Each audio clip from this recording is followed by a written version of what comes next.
Super Hits Radio. Joy 99.7.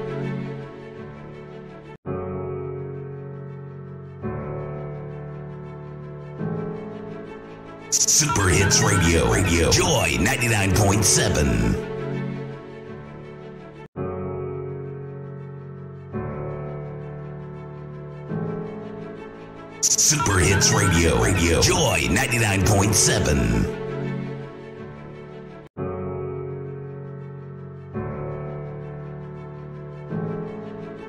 Super Hits Radio. Joy 99.7.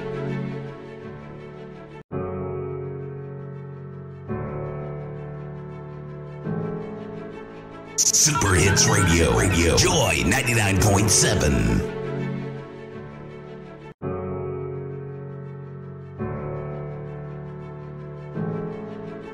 Super Hits Radio. Joy 99.7.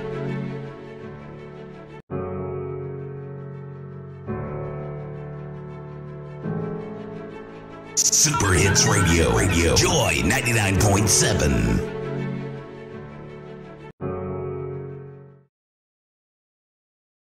Away for you in your business. He will open doors unto you.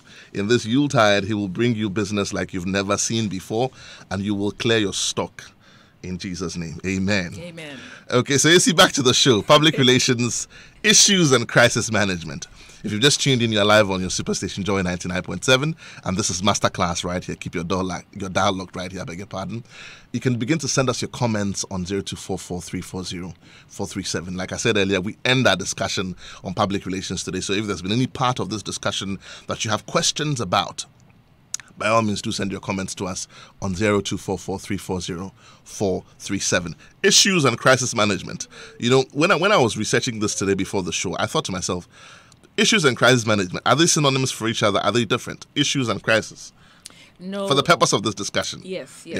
They are not synonyms. Right. Per se. They are Okay. close. Maybe they are cousins, if I want to say that.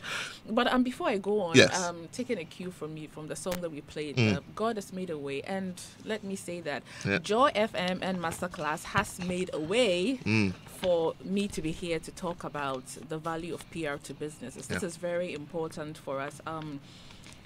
This year, Forbes magazine reported that in the U.S. alone, the PR industry contributes about $11 billion to the economy. And so, US? Yes, in the U.S., $11 billion to the economy. Wow. And so, whilst PR is helping businesses to grow, it is in itself an avenue for job creation. And when people understand it, then they will demand for it, and then there's a win-win. So we're really, I am very grateful, and I'm sure the PR fraternity is also grateful to Joy FM and Masterclass. Indeed. Yeah. So now going to the question that you asked. Yes. So issues and crisis. That's correct. Let me first establish the distinction between the two. So an issue is any situation of concern to an organization. Okay? And when that issue is not properly managed and gets out of control to the extent that the operations of the organization is jeopardized, then we have a crisis on our hand. The Harvard Business Review defines a crisis also as a situation that has reached a critical phase for which dramatic and extraordinary intervention is necessary to avoid or repair major damage. So you can see the difference. When you don't manage an issue, it can escalate or degenerate into a crisis. Yeah. Now, when we talk about issues, there are issues and crises. There are two ways that we can look at it. First, issues and crises actually form part of risk management and business continuity planning and management, where an organization will scan its environment, both internal and external, for anything that can negatively impact the smooth conduct of business. So you can look at issues and crises from that angle. But for PR people, really, issues and crises are a byproduct of the relationship that exists between an organization and its stakeholders. We've said on this program that the relationship between the organization and the stakeholders are supposed to be mutually beneficial, meaning it's a win-win. But in every relationship, we know that it doesn't always happen. Sometimes there are misunderstandings, organizations change, and so do their stakeholders, customers, employees, the community change. And when there is a change, our expectations of each other sometimes also changes. Sometimes an organization might renege or fail to fulfill its obligations to its stakeholders and vice versa. And all these are issues that can crop up in that relationship, and which has the potential to mar or damage the relationship. Sometimes also there might not be a problem necessarily, but taking a cue from history, we realize that the very nature of your business makes you prone to certain issues. Okay, and so certain things have the propensity to emerge over time. For example, if you're in the food industry, there could be food poisoning. You may not have experienced it before or up till now, but it's a possibility. Okay, if you're in the transport business, vehicle breakdowns are probable. There could even be road accidents. You might face them. Our working definition of PR says that our stakeholders, the success or failure of the organization depends on the stakeholders. So as a result, it's important for the organization to pay attention to these issues and make deliberate efforts. And I say deliberate. And I like the word that you used earlier. You said proactive. So be proactive in dealing with them in order to safeguard the relationship between the organization and the stakeholders. And for now, let's look at some of the issues that could come up. And since on this program we've learned about our main groups of stakeholders, I want to look at them. So for enabling stakeholders like the regulator, it could be an issue of defaulting on tax obligations, operating without a business permit, breaching industry standards. Sometimes even government policies might be unfavorable, and that in itself is an issue that the organization needs to pay attention to. Then we have our functional stakeholders. We have employees. Now there could be low staff morale, inadequate remuneration, poor performing staff, high turnover, even misunderstandings between management and staff. And when it comes to employee relations, this list can go on and on. Then you have your vendors. And these are people who provide, who make inputs into the production of your products and your services. And sometimes they can produce low quality raw materials for production or untimely delivery of these materials. And sometimes you might even delay in paying them. And all these things constitute issues, possible issues. Then we have our dear, cherished customers, and poor customer service is one issue that can come up. Poor quality of products and services, unreasonable customer complaints and demands. And then you have our diffuse stakeholders. You can have pollution from a community, a factory within a community, which is creating a problem for them, or pressure from an activist group.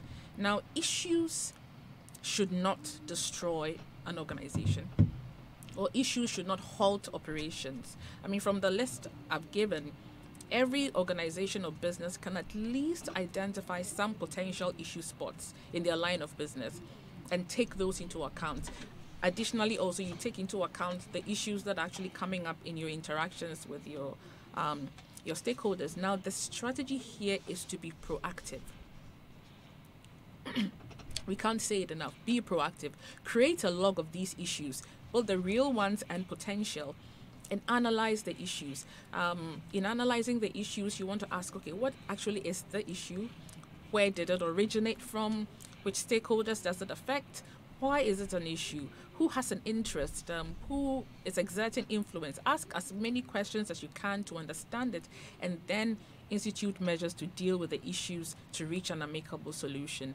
Issues always call for dialogue between the parties, and honesty and transparency, and a genuine commitment to resolve the issue through appropriate action steps. Okay, organizations must continually, and the word is continually, monitor and scan the environment for trends, potential issues that can impact their business. And here I would say that don't also just limit yourself to your micro environment. You can step into the macro environment. Sometimes there are fuel increases. Right now, I hear it's going to be coming down fantastic. But when there are fuel increases, for example, it affects your business. If you are offering fuel subsidy to your staff, perhaps you might have to increase it at that time. We know the rollover effect of fuel prices. Everything becomes expensive, and that shrinks the salaries you're giving to your employees. And when it's a bit too much, they might be clamoring for a pay rise. Perhaps that pay rise is because of something happening in your macro environment. So scan the environment, internal, external, notice the issues, identify them, and be ready to deal with them. Now, when an organization fails to proactively deal with the threat of an issue, then sometimes it can escalate or degenerate into a crisis. Right. That has been exciting in terms of the introduction to issues. Now, I remember something you mentioned, and I couldn't help thinking that if you don't take care of the issues, then they become a crisis. So typically, I mean, you could say that issues are a subset of crisis. I mean, if you want to summarize it, but there's something that just occurred to me, and I thought I'd just chip that in before we continue. We've been talking about how the management of issues on a proactive basis sort of helps you to deal with your stakeholders, your different stakeholders, because you got to be proactive about it. But what happens when, for example, and I'll give you an example, when the challenges or the issues which may lead to crisis are outside of your immediate area of control? I'll give you an example. Let's say that I'm in the business of transport, and I have a regular maintenance culture for all my vehicles and training sessions for all my drivers and everyone else who is involved. But in my environment where I work, there are other things that are away from my control. So, for example, other road users and how they behave. That's completely away from my control. How would I, as in the context of this discussion, as a business person, conduct myself in a way that sort of minimizes those existence issues from becoming crisis for me? Because if the behavior of other motorists, for example, affects me and I have an accident, that's a crisis I need to manage because it's my business, it's my passengers, it's my company name. It's just one example I've given. Yeah. How would you sort of advise business owners, in the context of this discussion, to be able to deal with crises that arise out of issues that were not under their control? And like you're saying, it is out of your control. And if you if we go back to the definition I gave of what a crisis is, one of the characteristics of crisis is that sometimes it's sudden. It doesn't always start from an issue. And like you said, it is out of your control. Where possible, you can build consensus because it is part of the problem-solving technique. So if you need to reach out to another group or an organization to say, we've realized that your actions are impacting ours negatively, how can we both sit and discuss it? Otherwise, with the example you gave, it's about also educating your drivers, intensifying the education about how to drive safely when others are not being responsible and manage it. And because you realize that could be a potential crisis, then already you are being proactive. So what if it happens? What do we do? That's also part of being proactive. As a follow-up on that question, just before you go on to the next area, which is crisis management, what would you recommend the approach or the behavior posture of a business person to be in engaging with the public? Assuming there's an accident and I'm a transport owner and I've come out to the public, or my PR officer is speaking to the public, should our first approach be, it wasn't my fault? I mean, it was away from my control. You can see what happened from the police report. The guy was driving recklessly. He was asleep at the steering wheel. He just created a big problem for me, and now I have to deal with it. Should that be the approach, or should you own it? How do you own something that is, if I can borrow the word, not ownable? So that's a very good question, and I would like you to hold on to this, okay, so that when we advance the conversation on crisis, it will be good for our listeners for us to build up on it, and we'll get to what to do when you are in a crisis. But already, I like the way you're smiling. If you're listening to anyone speak like that, what would you say about the person? First and foremost, well, they're trying to shift blame, but really, they do have something going for them, don't they? They might have something going for them, but at that time, you said an accident. There's mortality, there's pain. So first and foremost, let's think about human life. Let's show that compassion. Let's commiserate. Let's show concern, and then we can talk about what has happened. And even then, what even shows that perhaps really you are not at fault when it happened immediately. It's always important that you think through and you have facts before you speak. Like I said, we will look at what to do when you're actually in a crisis. Brilliant. Time check in the studio, 33 minutes past the hour of 1. If you've just tuned in, you're live on your superstation Joy 99.7, and this is Masterclass. We're discussing public relations, and the subtopic here is the issues and crisis management. Issues and crisis management. In earlier discussions, we've talked about who our stakeholders are, how they affect us, what legitimacy they have over us. We've talked about, I think last week the discussion was about PR and media relations and how you should conduct yourself when you're dealing with the media and all of that. Today we conclude our discussions. We're looking at issues and crisis management, which sort of is the umbrella context within which a PR will be most required anyway. So you do by all means want to listen to this discussion. If you have any comments, you can begin to send them to us on 0244340437. Surely you've had some issues you've had to deal with. You've had to face the public. These days, the AMA is going around trying to lock up people's offices for not paying property rate. If that ever became an issue and your office got locked up. But when it is locked up, you have actually reached the place of a crisis. Because when it's locked up, you are unable to carry on. To conduct business any further. Business. Yes. And that is very serious because it's affecting your bottom line. Yeah. You're losing customers, your employees. It's really a big issue. But Your top of mind awareness is going to go down. Exactly. But before you get there, they don't just pounce on you. Unless you don't know that you're supposed to be paying. And if for any reason you can't pay, you go and have a conversation. With them before they come to you. I haven't made much profit. Can we perhaps, I don't know, spread it over a time? Yeah. So that's where we're coming to. And as I said earlier in defining what a crisis is, when you have an issue and you don't properly deal with it, then it becomes a crisis. You definitely want to listen, and this is Masterclass. Keep your dialogue right here as we go through these scenarios and these discussions. How do you manage crisis? What is a crisis? How should you conduct yourself during a crisis? In the studio with us, we have our favorite PR consultant in the person of AC Asuman Johnson, and she's helping us to understand what to do in the event of a crisis. AC, take it away. Yeah, so I want to harp on a bit about how issues escalate into crisis. Right. Because then we realize that often we can avoid some crisis situations. So let's look at the recent KNUST crisis. Here again, it's a good example of how certain issues can escalate. So if I got my facts right, there was an issue of converting a single-sex hall of residence into a mixed one. There was a policy change on the part of management. It didn't sit well with some sections of stakeholders. The issue was not fully dealt with. It was not settled on both sides. Then right there was another issue that cropped up, an alleged brutality against students by campus security. Again, that issue also was not fully resolved according to, both parties. And consequently, it culminated into the crisis that we all witnessed. And, this, when we go back and we consider the press release the SRC issued after they actually met with management, you would realize that if that conversation had taken happened, place, which would be part of managing the issues, then we wouldn't have been where we got to. Would you say that PR at that point of the issue, on its way to becoming a crisis, failed on both sides? I wouldn't be able to. I wouldn't say that because I wasn't part of. Because the university did come out to speak. UTAC did come out to speak, and the university SRC also did come out to speak. And at that point, they were all holding different views of why the reaction had taken place. Clearly, because the dialogue hadn't taken place. Perhaps the dialogue hadn't taken place, and perhaps everyone was angered. Nobody. So, would you say PR at that point? To calm down and actually have a conversation.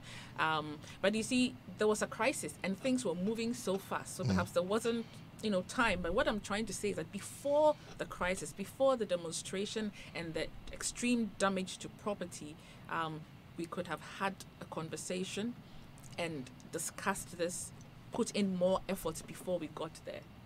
So that's the point.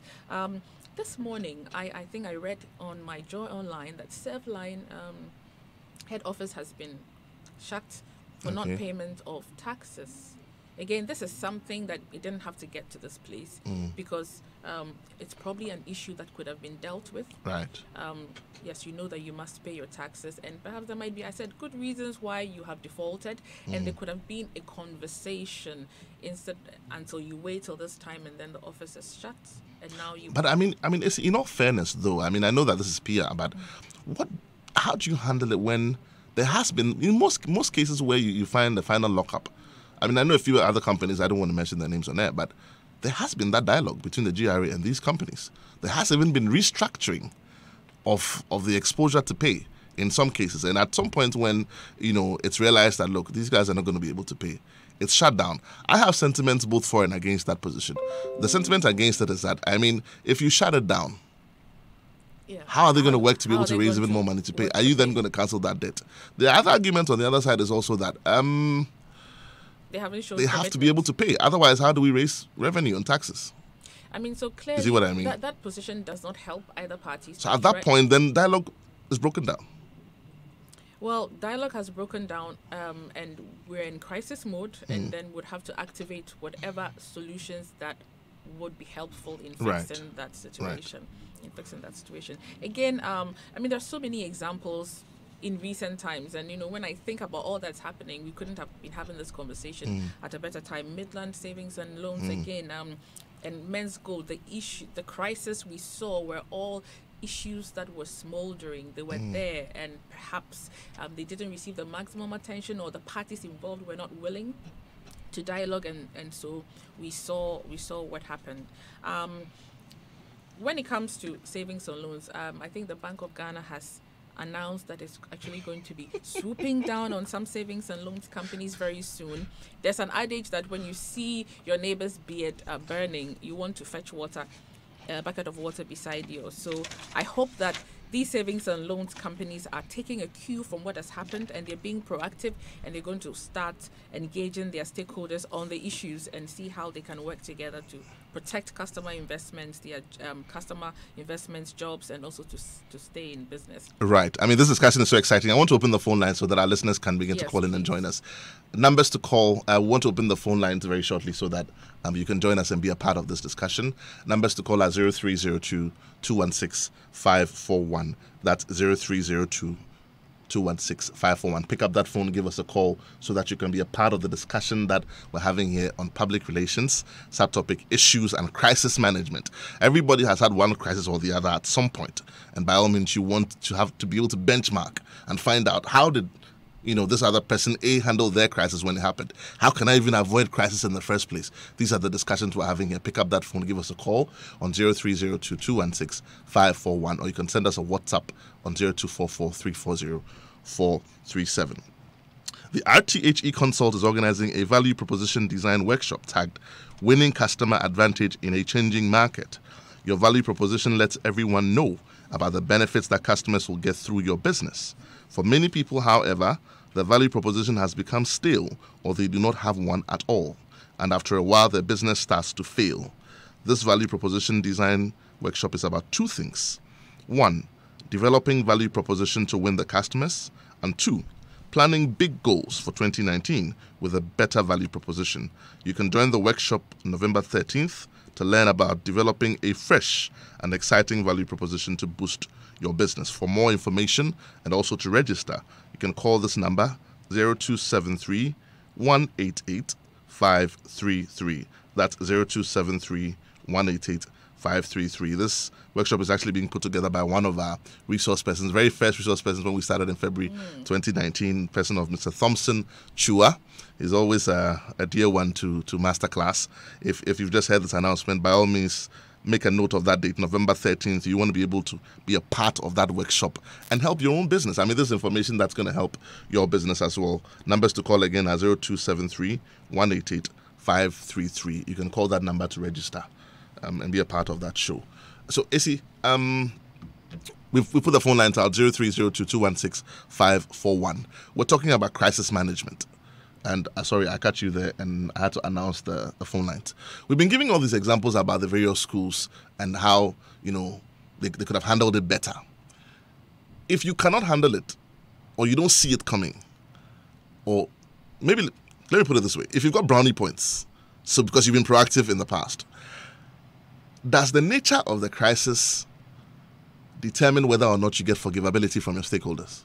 So, and again, we'll come to that. But forgivability, the nature of the crisis does not determine it. Right. Why would anyone forgive you? It's about your posture, it's about your stance, your attitude. Even when, and forgivability suggests that perhaps you are culpable. But when would you be exonerated? When will you be forgiven? When it's so obvious that you are at fault. It's your attitude, it's your posture. Then you earn it. But like you rightly said, it's not all the time that issues escalate into crisis. There are times when it's very sudden, and you don't know where it's coming from, because crisis can strike at any time. Okay, so what you need to do is to anticipate all the possible worst case scenarios that could possibly hit your organization. And And you need to do this with your unit heads. It's part of management. Right. Because when a crisis hits, it hits the entire business. And The entire business. It can come from any angle. Right. And so one way to actually prepare, be proactive in crisis, is to anticipate what could possibly go wrong. And here, let me just take us through a few crisis situations. So, just before you do that, though, I've got Oti Boateng from Tema. Let's talk to Oti and then we continue. Good afternoon, Oti. You're welcome to the show. Good afternoon. Talk to me, Oti. Yeah, my question is about if you're a PR, you have to know the status of your company or association. In case like a bank, if people are coming to draw money, if you don't have cash in the bank, should you know that you don't have money? So I should say something to let them go or sympathize with them or say something that will feel them happy. You have to know everything, nitty-gritty of the company, from the head to the down to the worker. Must know everything in the company, the worker there, everything. You must know everything as a PR, because sometimes some radio station Super call Hits you Radio, Joy 99.7. Right. You don't know anything. What will you do? So supposed to know everything Okay. on the company from A to Z.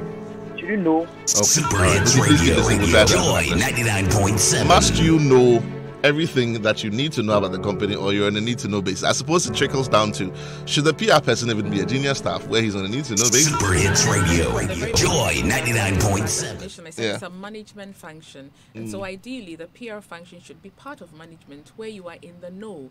And again, it's teamwork. Management suggests teamwork. And so whilst you might not know, you'll be apprised of whatever that's happening from your colleagues. And especially when you have a crisis, like I was saying before the call came through, the crisis can come from any angle, and you need to put your heads together and solve that crisis. Now, when a crisis hits, the process to resolve it is collective. The role of PR is to help with the communication, the dissemination of information about it to the stakeholders. So that's the big role that PR plays. So when it comes to crisis, we actually talk about crisis communication, not just crisis management, the communication of the crisis. So let me just give us a few ideas on what could be a crisis. So you can have a violent disaster like a flood. Now that can be sudden, an earthquake or a fire. It could come up suddenly With any warning. fatalities. With fatalities. Then there could be an accident involving people or equipment. That could be a crisis. There could be crime. Maybe the CEO or an employee is indicted for fraud. Then you can have ethical crisis where an organization might not be truthful about some product defects or whatever. Then there's mismanagement, loss of investment, and then there could also be opposition from activist groups. Now, there's an index in communication circles called the Banana Index. Now, the Banana Index categorizes crisis into three main groups, and it indicates the level of intensity of the crisis. So we have a green banana. Now, a green crisis is one that's emergent, and sometimes it gives you a bit of time to plan and compose yourself. However, there's always the risk that the crisis could erupt quickly. I think some years back, Toyota recalled a number of vehicles because it realized that there was a defect in the airbags. It was okay, yeah. And that was a crisis in itself. I mean, having to recall all these vehicles, but they took the initiative before it became a yellow banana. And when you have a yellow banana, usually your crisis is at top peak. Things are happening very fast, and sometimes it's almost you're losing control. Okay. There's a chocolate delicacy in this country. I think it's imported. And like you're saying, I'm sure that the distribution channels and manufacturing channels are different for each region of the world. But I think about 6-7 months ago, it was on the news that in some other region of the world, there was a recall on these products. And yet there was no recall in our dear country. So I don't know whether, explaining it away, you'd say perhaps the manufacturing and distribution channels for a certain batch did not affect our region. It's easy to say that, isn't it? I've got Bernard on social media from Petra Trust. He says, this is indeed a masterclass. Yao Ndesi has been very resourceful for the past 4 weeks. Keep up the good work. So that's Bernard giving you a thumbs up right there. Thank you. Okay. And still using the banana index, you can have a brown crisis when, green banana, it ripens, it's yellow, and then it turns brown.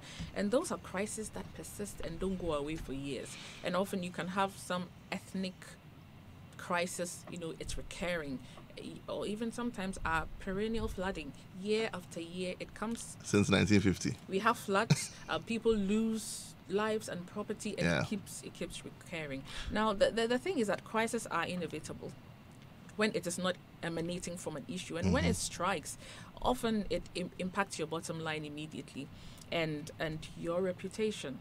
Very, very important. However, through effective crisis communication, an organization can influence the direction of media coverage and may be able to turn the crisis into an opportunity. How? When you manage it very well, you're able to build your credibility. That even in the time of a difficult situation, when things have gone wrong, you've shown responsibility, you've been accountable to your stakeholders, and that would actually even inure to your... Let me just add to that quickly.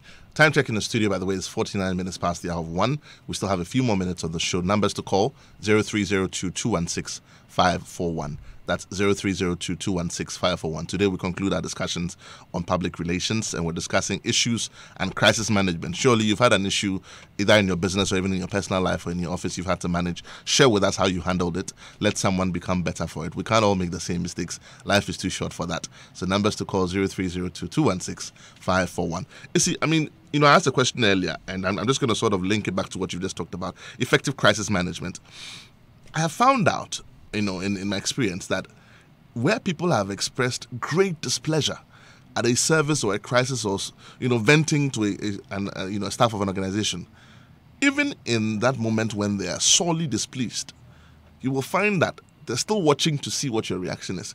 I think that is a realistic occurrence, but that is so. I'm trying to find the right word. Unfair is not, it doesn't even begin to describe it. But that's the customer requesting that of you. I found customers who have thrown tantrums and yelled everybody down in the entire company. And yet, the service person has maintained their focus, and they've continued to be consistent, and they've taken responsibility, and they've fixed the problem. And at the end of it, the person walks away or makes a statement like, anyway, it's not your fault, it's your company's fault. Things like that. Then they begin to try to patronize you. In some cases also, some of the customers feel patronized, even when you are consistent and you're trying to help them fix the problem. Question now, how do you manage a situation where customer number one feels patronized because they're blowing their top and all you keep telling them is, I'm sorry, we're going to fix it, and the damage is done, and all you're trying to do is to be able to remedy it somewhat? That's the first question.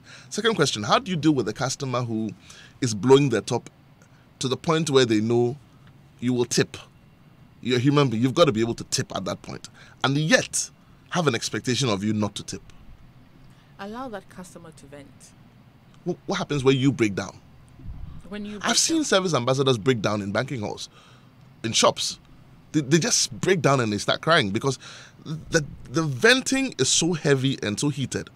They just break down, and somebody else has to come in and take over. I like that you said someone else has to come in and take over. Yeah. So it's team effort. You're working together because the issue is not a personal issue to that customer service agent or customer service officer. It's collective, and perhaps that might come from a personal, emotional stand where the person is not able to take on the intensity of whatever that the customer is doing. And we always say the customer is always right, but sometimes the customer isn't. And when I was giving sources of issues, I said there are times when it could be an overbearing or a demanding customer. And at that time, you would always cool down. So sometimes it's good to just retreat, and when heads are cool, we can come back. And there are so many strategies. Perhaps if the customer is not willing to speak to you, let's bring in someone else who might be able to get this customer to calm down. And there are times when, yes, the damage has been done, and the one and only thing we can do immediately is to say sorry and see how we can make amends in whichever way that we can. It takes skill to do that, doesn't it? It takes a lot. Okay, so very quickly, maybe in 30 seconds, let's answer the bit where a customer feels patronized. They're blowing their top. They're vented. And I asked that question because earlier on I asked about, does a degree of crisis determine, should I say, stakeholder response or behavior? If there's been, let's say, I've lost a few hours, I've lost a few dollars, I can forgive you. If I've lost family, I've lost life, there is no reversing that. So I'm going to blow my top to the extent to which I can blow my top, And, you're and allowed still to do not that. feel that I've been able to have any remedies. Does the degree of crisis affect stakeholder behavior? Definitely. I mean, if you're comparing losing a few dollars, as you said, versus losing lives, so that will demand a different approach. And at that time, again, allow the customer or the affected stakeholder to vent. And afterwards, they will not feel patronized if you show with time your commitment to whatever that needs to be done to resolve it to whatever extent. When life is lost, we cannot bring that life back, and that healing process will take some time. But whatever support that you can offer to that stakeholder, go all out and do it. If the stakeholder doesn't want to see you, let's use other key contacts, let's use other influencers who can help us reach out to that. It's important you mention that, because I was going to ask, in Ghana, clear examples have been seen where people, for example, let's say, I'll give you a clear example. Somebody gives somebody a ride on a motorbike. He has an accident. He is maimed, and so he can't walk. The person sitting on the back of the bike loses their life. He can't show up at the funeral. You see, no matter what you do, these guys are going to get angry and probably lynch you or beat you up. So you just said that you reach out to them through other channels, which they might probably listen to. And depending on the nature of the issue, you might realize that it might take time, because here we've lost a life, and people take years or never even heal. So we need to understand the situation, understand the people involved, what are their issues and concerns. So can we now look into... Yes, I mean, I've got just a few minutes. Let's do that, and let's round up the 5 weeks of discussion all in about 3 minutes if we can do that. Yes, so let's look at what to do when you are in a crisis. Right. Okay? Now, sometimes organizations tend to ignore their employees in the midst of a crisis, but then your employees are your most credible representatives. I mean, if I work in an organization, whatever I say, people are likely to believe me because I'm part of it. And so in a time of crisis, please, let's include our employees. Let's apprise them of what's happening. Let's give them information so that they are armed. And people are going to be looking at their behavior, their expressions, to say, okay, does that sync with what management is saying? So don't leave them out. And of course, it's important to also alert employees, don't go about speaking to the media when you are not authorized. Apart from your employees, let's look at your vendors and your customers. It's important also to dialogue with them, apprise them of what is happening. If you need to meet with them, give them as much information as possible. And this is because your employees, your vendors and customers have a long-term relationship with you. Unless, of course, the issue has to do with them, the crisis has to do with them. But if not, they are going to play a very key role in rebuilding your business when it's done. Then respond quickly when you have a crisis. Be accessible to your stakeholders as quickly as possible. And here there's a 1 hour rule that applies, that within an hour of a crisis, an organization should come out at least to state whatever facts they have. And in other circles, we call this a holding statement. So in that one, let's see what has happened, when did it happen, how did it happen, if you can verify that at the time, who or how many people were involved. And here, please don't disclose names of victims until you have notified next of kin or family people. It's really rude and hurtful when they have to hear it in the mass media. On radio or television. Yeah. And make sure that what you're giving is truthful and accurate.